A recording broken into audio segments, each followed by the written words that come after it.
Patuloy pa ring nakararanas ng smog ang maraming bayan sa Batangas dahil sa sulfur dioxide ay binubuga ng Taal Volcano. Kaya naman ang ilang residente hindi na lumalabas ng bahay. Si Benji Dorango sa report live. Benji.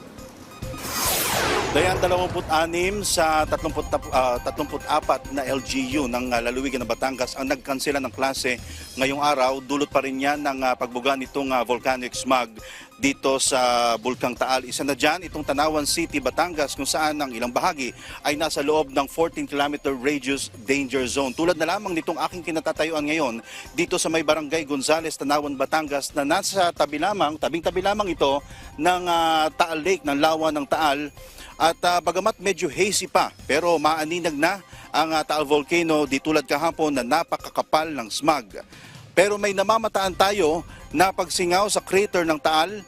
Yang nakikita nyo ngayon na makapal na puting usok sa itaas ng bulkan. Pero wala pang bagong advisory ang PHIVOLCS ngayong araw, pero may mga bayan sa Batangas ang nagmistulang ghost town, lalo na nung kumalat ang maling balita sa internet kahapon. Ako yan, puto. Gaya na, buhangin eh. Putok ulit, puto. Putok na ulit. Kung nagulantang kayo kahapon ng umaga sa social media ng mga kuhang ito o nito, mga lumang kuha na yan ng pagsabog ng Bulkang Taal. Pero hindi man ganyan ang sitwasyon ng Taal ngayon. Ganito naman ang naging sitwasyon sa ilang bayan sa lalawigan ng Batangas.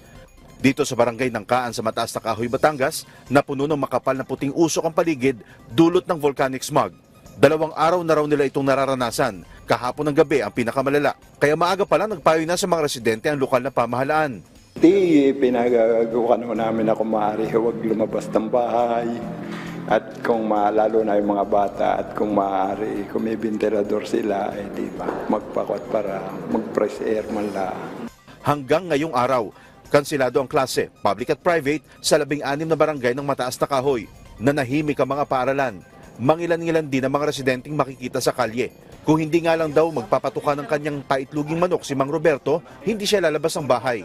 Parang nahirapan nung paghinga. Sa pinakahuling bulletin ng PHIVOLCS, bagamat nananatili sa alert level 1 ang Bulkang Taal, naglabas naman ito ng toneladas sulfur dioxide. Maaari itong magdala ng hika, makasama sa baga, iritasyon sa mata at balat, sakit at atake sa puso. Ang website na iqair.com naglabas ng babala na unhealthy ang hangin ngayon sa Batangas. Sa pagsusukat ng PHIVOLCS, nagbubuga ng 3,355 tons ng sulfuric dioxide ang Taal kada araw. Para mas maunawaan kung gaano ito karami, nasa 12 tons ang average capacity ng isang dump truck na gaya nito. Ang 3,355 tons, katumbas ng 280 dump trucks. Ganyan karami ang usok na itinatapon ng Taal ngayon sa hangin. Maayos pa naman daw ang kanilang lagay, sabi ng LGU. Wala pa naman daw pangangailangan ng evacuation ngayon sa barangay ng Kaan na 3 kilometro lang ang layo sa Taal Lake. Ay hari na pong huwag naman mangyari, pero yung oras na kailangan talaga evacuate kami na muna talagang yan agad ang aming gagawin. Ang problema lang kapag mausok, apektado ang hanap buhay. Ang dinarayong Balok-Balok restaurant dahil sa kanilang pamosong overlooking view ng Taal Volcano, matumal ang pasok ng customers. Nagbabawas din sila ng bilang ng mga empleyadong pinapapasok. Nagka-cancelled sila, natatakot kasi nga may smog, delikado. Pero tuloy lang daw ang hanap buhay dahil lilipas din naman daw ang smog.